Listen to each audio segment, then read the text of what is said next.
नमस्कार, मैं कमल कौशिक। आप देख रहे हैं खबर की तह तक। जी हां, हर खबर की तह तक हम पहुंचेंगे और हमारे जो संवाददाता हैं, हमारे जो ब्यूरो है, वो आपको हर जानकारी भी जरूर बताएंगे। आज चंडीगढ़ से कौन सी अहम खबर है, आइए उसके बारे में जानकारी आप तक पहुंचाते हैं। चंडीगढ़ से एक बड़ी खबर, आज मुख्यमंत्री मनोहर लाल की एक अहम बैठक है।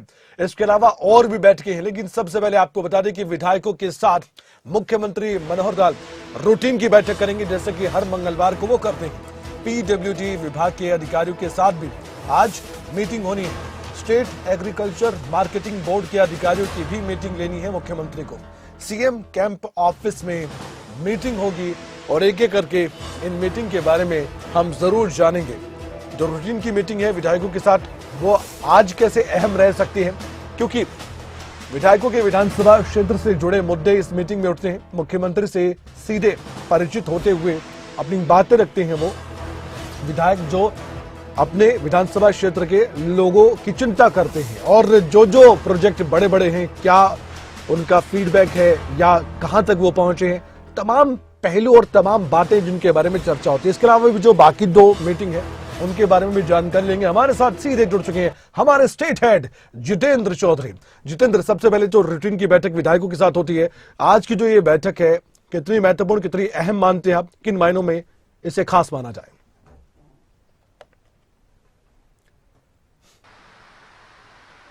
देखिए, बिल्कुल कमल, अगर हम बात करें मुख्यमंत्री का आज का जो शेड्यूल है वो चंडीगढ़ में बैठकों का ही रहने वाला है। यानी मुख्यमंत्री मनोहर लाल आज चंडीगढ़ में ही मौजूद हैं और जो बैठक है वो पीडब्ल्यूडी एंड वीएनआर की एक बैठक मुख्यमंत्री जो है आज दिन की शुरुआत के साथ करने जा रहे हैं। और इसी के बाद अगर हम बात करें तो स्टेट एग्रीकल्चर मार्केटिंग बोर्ड की भी बैठक मुख्यमंत्री मनोहर लाल की तरफ से की जाएगी। इन बैठकों के अंदर कामकाज को लेकर के जहां रिव्यू किया जाता है, तो वहीं आगे को लेकर के भी आगे किस प्रकार से कार्य करना है, इसको लेकर भी दिशा निर्देश मुख्यमंत्री की तरफ से इस प्रकार की बैठकों के अंदर देने का काम किया जाता है। साथ ही आज चूंकि मंगलवार है और कमल, आपने भी खबरें अभी तक के दर्शकों को बताया कि किस प्रकार से मंगलवार को मुख्यमंत्री मनोहर लाल विधायकों से मिलते हैं। हालांकि अब पिछले कुछ समय से ये बैठक जो है अब विधायक दल के कार्यालय के अंदर होने लगी है। इससे पहले मुख्यमंत्री निवास पर ही जिन विधायकों को अपने कुछ ग्रीवेंस हुआ करते थे या फिर कोई कार्य जो रुके हुए हैं उनमें गति लाने की आवश्यकता होती थी, वो मंगलवार को जाकर के मुख्यमंत्री मनोहर लाल को इसकी जानकारी दे सकते थे और अधिकारियों को दिशा निर्देश दिलवाने का काम भी विधायकों की तरफ से किया जाता था।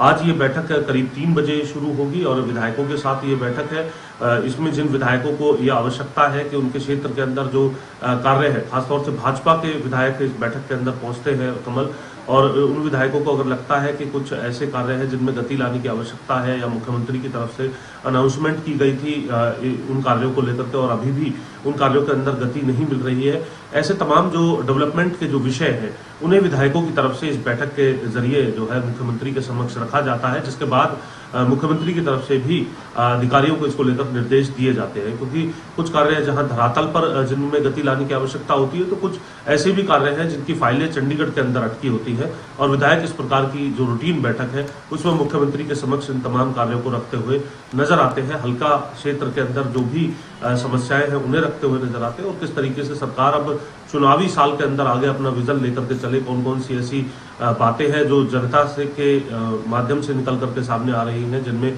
सरकार को संज्ञान लेना चाहिए, उन बातों पर भी इन बैठकों के माध्यम से एक रिव्यू जो है वो मुख्यमंत्री की तरफ से भी किया जाता है।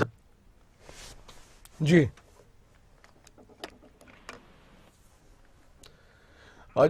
जितेंद्र, एक बात और आपसे जानना चाहेंगे।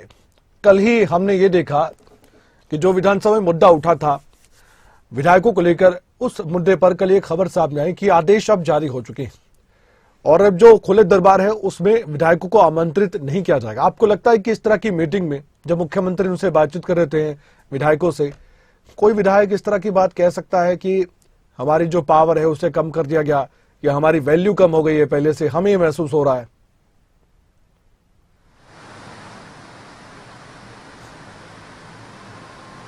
देखिए, बिल्कुल कमल, अगर हम बात करें विधायकों की, तो विधायक क्योंकि इस प्रकार का फैसला है जिसमें अधिकारी जो है वो ज्यादा सशक्त होते हुए नजर आएंगे। खासतौर से जो जिला उपायुक्त है उनको लेकर के विधायकों की ये जरूर शिकायत रहेगी तो कि वो किस प्रकार से डेवलपमेंट के कार्यों को लेकर के अधिकारी को कह सकेंगे और एक हक से उन्हें जो है जनप्रतिनिधि होने के नाते किसी बैठक के लिए भी बात कर सकते हैं।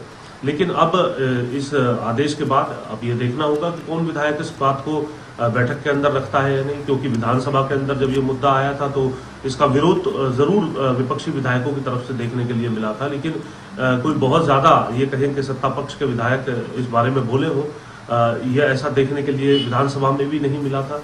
हाल ही के विधानसभा का जो शीतकालीन सत्र था उसके अंदर ये विषय आया था और कुछ विधायकों ने इसका विरोध भी किया था कि इस प्रकार से आखिर अधिकारी अगर इन तमाम बातों को लेकर के विधायकों को बंदिश लगाई जाएंगी, अधिकारी को सशक्त किया जाएगा तो ऐसी स्थिति में जनप्रतिनिधि के लिए मुश्किल हो जाएगा किस प्रकार से वो लोगों के बीच में जाकर के अपने कार्यों को लेकर अधिकारियों को फोन करें, क्योंकि कमल कई जो विधायक है उनके स्पीकर ज्ञानचंद गुप्ता के पास भी ये शिकायत पत्र आते हैं कि अधिकारी जो है उनका फोन तक नहीं उठाते हैं। बिल्कुल। अब ऐसी जो शक्तियां हैं जो अधिकारियों को मिली है और दूसरी तरफ जनप्रतिनिधियों के लिए घटाई गई है एक तरीके से, क्योंकि ये कहा जा सकता है जनप्रतिनिधि जो है हर 5 साल में अपना जो टेस्ट है वो दे करके विधानसभा पहुंचता है और ऐसी स्थिति में जो अधिकारी है उनसे काम लेने का कार्य भी जनप्रतिनिधि का होता है, डेवलपमेंट को लेकर के या फिर लोगों की ग्रीवेंस को लेकर के, और अधिकारियों के साथ इस प्रकार की जो मीटिंग है। और दूसरी तरफ अगर हम बात करें कोई अगर जनता दरबार या फिर कोई मीटिंग, पब्लिक मीटिंग अगर अधिकारी करते हैं तो उसमें इंटीमेट करने की बात जरूर कही गई है,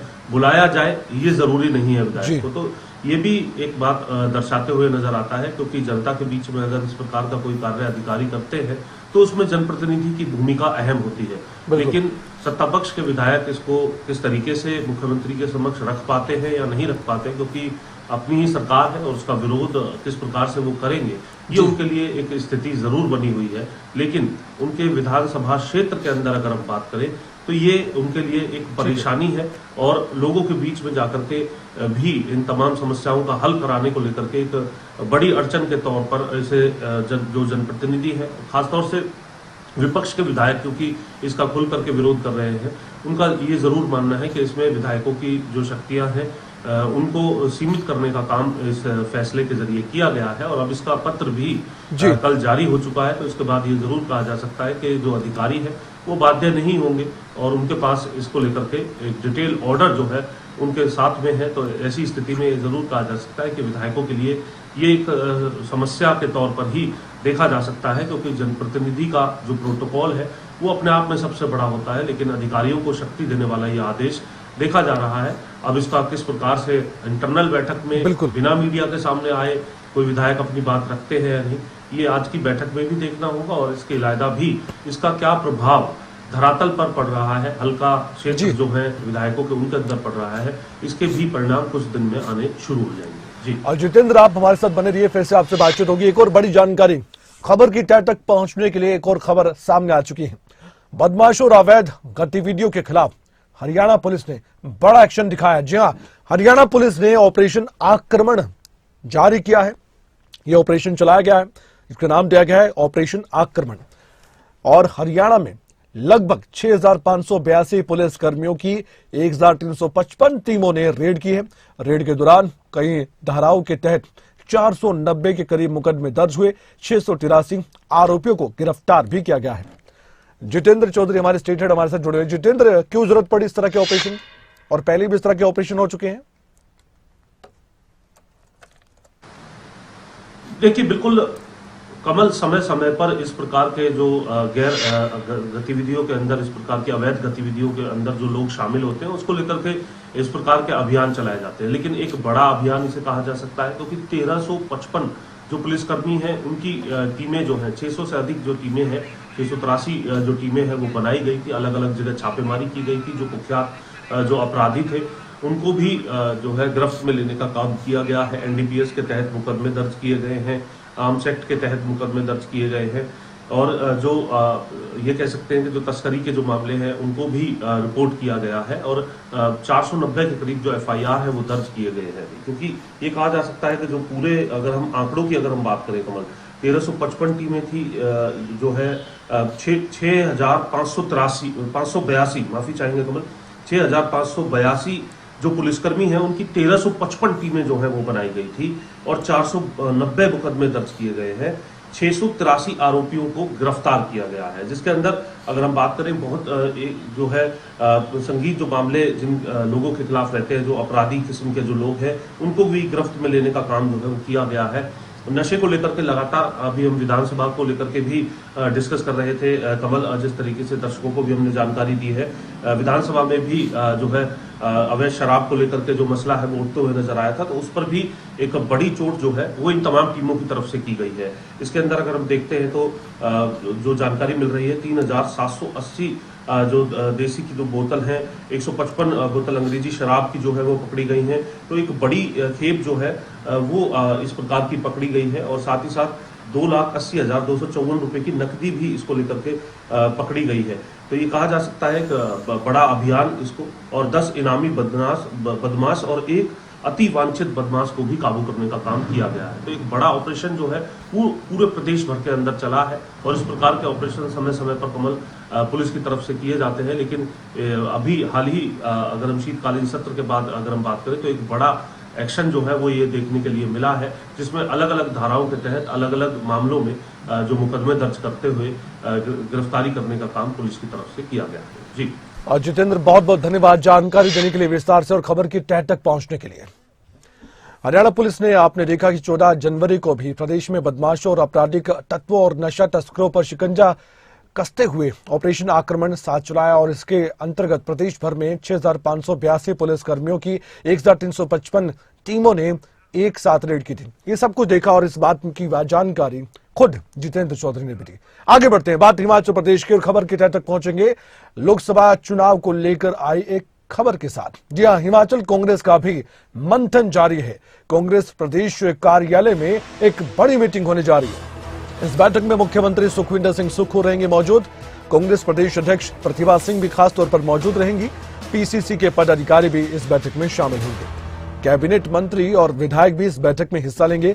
जिला ब्लॉक कांग्रेस कमेटियां और फ्रंटल संगठनों के अध्यक्ष भी मौजूद रहेंगे। इसलिए हम कह रहे हैं बहुत बड़ी बैठक है। अब हिमाचल सरकार और संगठन, इसमें तालमेल कैसे बने, इस पर चर्चा होगी, क्योंकि संगठन और सरकार का तालमेल बहुत जरूरी है। पार्टी को मजबूती देनी है तो सरकार के कामकाज से भी मिल सकती है और इसलिए इसी बात की चर्चा भी होगी। आने वाले वक्त में लोकसभा चुनाव में बीजेपी को कैसे चुनौती दी जाए और कैसे अपनी सरकार, जब हिमाचल प्रदेश में कांग्रेस ने बनाई है, तो लोकसभा चुनाव में अपने आप को इस सरकार को साबित करने के लिए क्या करना है, इस पर भी मंथन गहन होगा। हमारे साथ इस समय जुड़ चुके हमारे ब्यूरो प्रदीप ठाकुर, उनसे हम चर्चा भी करते हैं और खबर की तह तक पहुंचकर वही खबर आपको बताएंगे। प्रदीप, आपसे जानना चाहेंगे आज की जो ये अहम मीटिंग है, इसके बारे में थोड़ा सा ये विस्तार से बताइए कि जो ये तैयारी चल रही है, आपको लगता है कि उस स्तर की तैयारी है जिस तरह से लोकसभा चुनाव के मद्देनजर होनी चाहिए थी? सरकार और संगठन का तालमेल बना रहे, क्या आपको लगता है कि तालमेल बना हुआ है या फिर और तालमेल बनाने की अभी जरूरत है हिमाचल प्रदेश में कांग्रेस पार्टी को? बिल्कुल, देखिए, जब से सरकार बनी है तब से लेकर, हालांकि अगर चाहे सरकार में नीतियों की बात हो या फिर जो बड़े सीनियर लीडर्स होते हैं उनको कोई पॉलिटिकल एडजस्टमेंट की जानी हो, उसको लेकर सवाल जरूर उठते रहे हैं और उसमें कांग्रेस पार्टी की प्रदेशाध्यक्ष प्रतिभा सिंह भी बार बार इस बात को दोहराती रही। मुख्यमंत्री से भी मिली और केंद्र में भी उन्होंने बात की जब पार्टी नेतृत्व के साथ, और उसमें उन्होंने ये कहा कि जो पार्टी के कर्मठ कार्यकर्ता हैं जिन्होंने चुनावों के दौरान यानी विधानसभा चुनाव के वक्त उन्होंने काम किया था, उसके टिकट कटे थे, उनको ये कहा गया था कि आप यहाँ पैरेलल कैंडिडेट ना बने और आप निर्दलीय चुनाव लड़, जब सरकार बनेगी तो हम आपको किसी पद से नवाजेंगे। लेकिन कांग्रेस पार्टी की प्रदेशाध्यक्ष प्रतिभा सिंह ने तब भी कहा था कि ऐसा नहीं हो रहा है और ये होना चाहिए। तो कहीं ना कहीं हम कह सकते हैं कि सरकार संगठन के बीच एक जो मतभेद था वो उस वक्त खुलकर सामने आया था और उसको ये डैमेज कंट्रोल करने की कोशिश भी हुई, दिल्ली में भी बातें हुई और उसके बाद अब क्योंकि लोकसभा चुनाव है तो ऐसे में सरकार संगठन के बीच में तालमेल बना रहे, इसको लेकर इस बैठक में चर्चा होनी है और इसमें कई पार्टी के पदाधिकारी अपनी बात भी कह सकते हैं और मुख्यमंत्री क्योंकि मौजूद रहेंगे, वहां पर कैबिनेट मंत्री भी होंगे और पार्टी की प्रदेश अध्यक्ष खुद मौजूद रहेंगी इस बैठक के दौरान। तो कुल मिलाकर लोकसभा चुनाव पर फोकस है और ये चुनाव सामूहिक नेतृत्व में लड़ा जाए, जैसा विधानसभा चुनाव लड़ा गया था उस दौरान भी देखा गया था कि किसी भी प्रकार पार्टी के भीतर मतभेद की स्थिति नहीं थी, सबने मिलकर चुनाव लड़ा है। तो ऐसे में अब लोकसभा चुनाव भी मिलकर लड़ा जाए और किसी के भी बीच में कोई मतभेद ना हो और उसका कोई नुकसान चुनाव में ना उठाना पड़े। तो इसीलिए इस बैठक इस विषयों को लेकर की बातचीत होनी है और जानकारी ये है कि कैंडिडेट्स को लेकर भी चर्चा हो सकती है। जो पार्टी के सीनियर नेता है उनकी नब्ज डोलेगा प्रदेश का नेतृत्व और उसमें जानने की कोशिश करेंगे कि हमारे कैंडिडेट कौन हो सकते हैं, क्योंकि हिमाचल में 4 लोकसभा सीटें हैं और उसमें एक जो लोकसभा सीट दिल्ली की है वो इस वक्त कांग्रेस के पास है, लेकिन बाकी जगह बीजेपी के सांसद है। और ऐसे में अब सरकार प्रदेश में कांग्रेस की है तो एक बड़ी चुनौती भी रहेगी और जिम्मेदारी भी रहेगी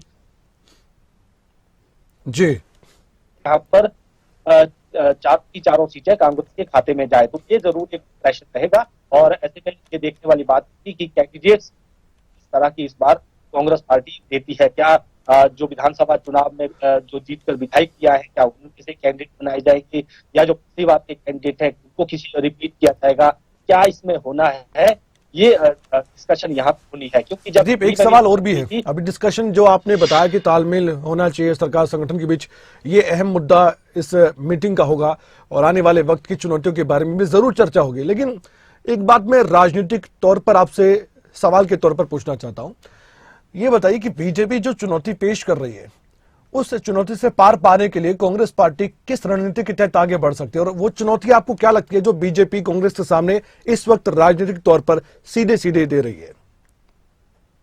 बिल्कुल, देखिए बीजेपी की अगर बात करें तो इस वक्त बीजेपी का संगठन जो है अगर बूथ स्तर पर बात करें तो बहुत बड़े स्तर पर काम हुआ है और वो कहीं ना कहीं कांग्रेस पार्टी के लिए एक चुनौती रहेगी। इसके साथ साथ बीजेपी ने अलग अलग स्तर पर जो अपने मोर्चे हैं, चाहे एसटी मोर्चा है, चाहे भाजयुमो है, चाहे महिला मोर्चा है, बाकी जो संगठन हैं, उनके विधानसभा स्तर पर बड़े बड़े सम्मेलन किए हैं।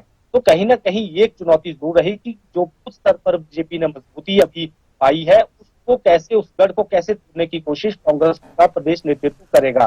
क्योंकि अमूमन देखा जाता है कि जब बूथ स्तर पर मजबूती हो तो चुनाव अपने पक्ष में किया जा सकता है, लेकिन हिमाचल में कांग्रेस में कहीं ना कहीं ये कमियां जरूर रही है कि जो बूथ स्तर पर मजबूती होनी चाहिए थी और इस बार सरकार में जिस तरह से पॉलिटिकल एडजस्टमेंट्स का जो इंतजार कर रहे हैं, जो कोई बोर्ड निगम में चेयरमैन बनेंगे, वाइस चेयरमैन बनेंगे या और नियुक्तियां उनको मिलेगी, पार्टी में उनको जिम्मेदारियां मिलेगी, उसमें कहीं ना कहीं देरी हुई। हालांकि कैबिनेट विस्तार हुआ उसके बाद बोर्ड नियुक्तियों में भी से पहले कुछ नियुक्तियां हुई है, लेकिन जैसी नियुक्तियां होती हैं उस तरह की नियुक्तियां नहीं हुई है। तो वो कहीं ना कहीं एक चुनौती और एक जो नेताओं में जोश आता है, उसके वर्करों में इससे जोश आता है, उसमें कहीं ना कहीं कमी जरूर देखी जा रही है।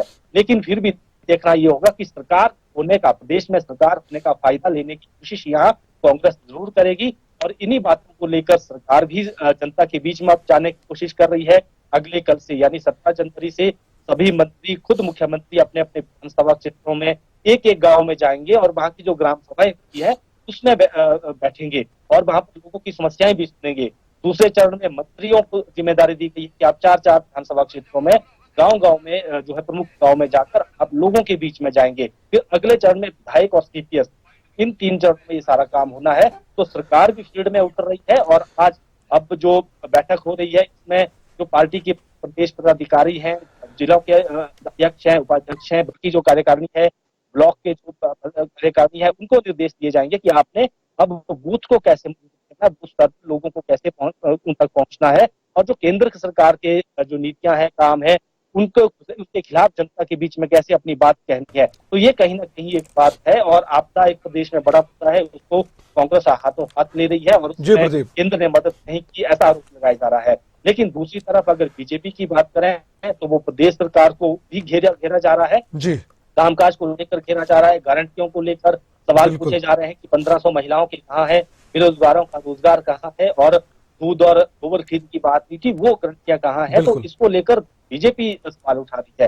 हालांकि अपने अपने स्तर पर अपनी अपनी तरीके से रणनीति जो है दोनों दलों ने तैयार की है। पिछले कल आपने देखा कि ऊना में कांग्रेस जो भाजपा की बैठक हुई, वहां पर लेखन अभियान शुरू हुआ, दीवार लेखन अभियान शुरू हुआ, उसके साथ साथ बैठकें हुई, उसमें भी चर्चाएं हुई है कि हमने आगे चुनावों में कैसे जाना है। कहीं ना कहीं चुनौतियां दोनों दलों की जरूर है, लेकिन अपने अपने स्तर पर कोशिशें जरूर कर रही है। अयोध्या में मंदिर निर्माण हुआ है, उसमें प्राण प्रतिष्ठा समारोह रहा है, उसको भी बीजेपी एक बड़े मुद्दे के तौर पर हिमाचल में दे रही है और उस बात को जनता के बीच पहुंचाने की कोशिश यहाँ कर रही है। तो अब दोनों अपनी अपनी बात कहेंगे, देखना यह होगा कि अंत में जनता क्या निर्णय।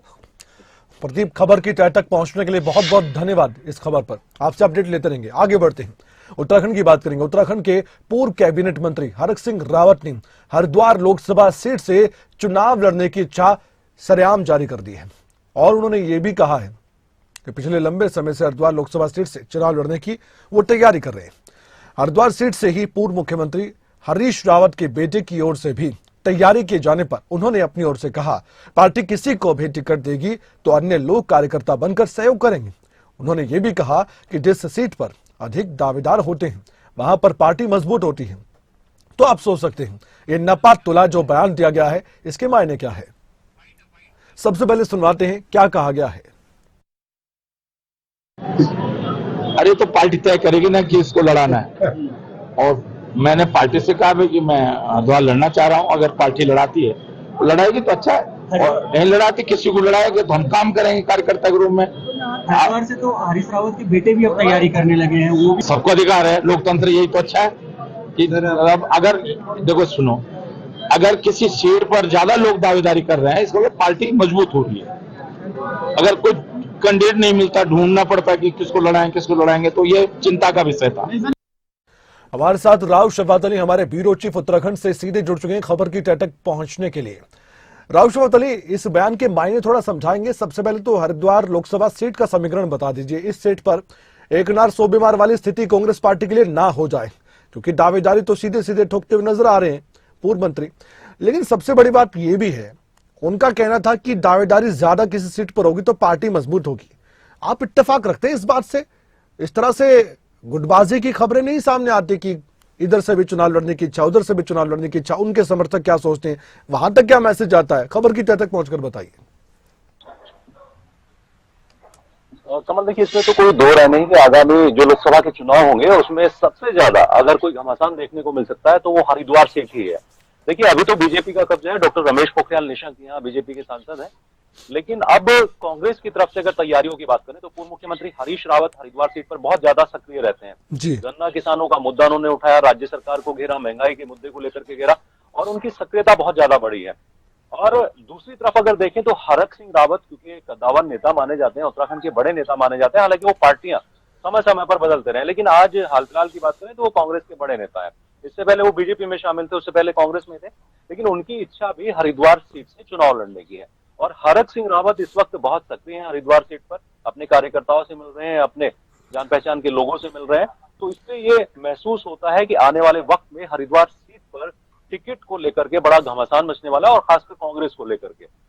देखिए बीजेपी हो या कांग्रेस हो, दोनों तैयारी कर रही है चुनाव की, और टिकट को लेकर के जिस तरह से अभी से पहले से ही कांग्रेस के भीतर घमासान दिख रहा है, तो उससे आने वाले वक्त में लग सकता है कि ये चुनौती हो सकती है कांग्रेस के लिए कि आखिर वो टिकट किसको दे। क्योंकि देखिए दिग्गजों का मेला है इस वक्त हरिद्वार में। हरक सिंह रावत बड़े नेता है, वो अब साफ और स्पष्ट कह चुके हैं कि वो हरिद्वार से चुनाव लड़ना चाहते हैं और पार्टी को उन्होंने बता दिया है।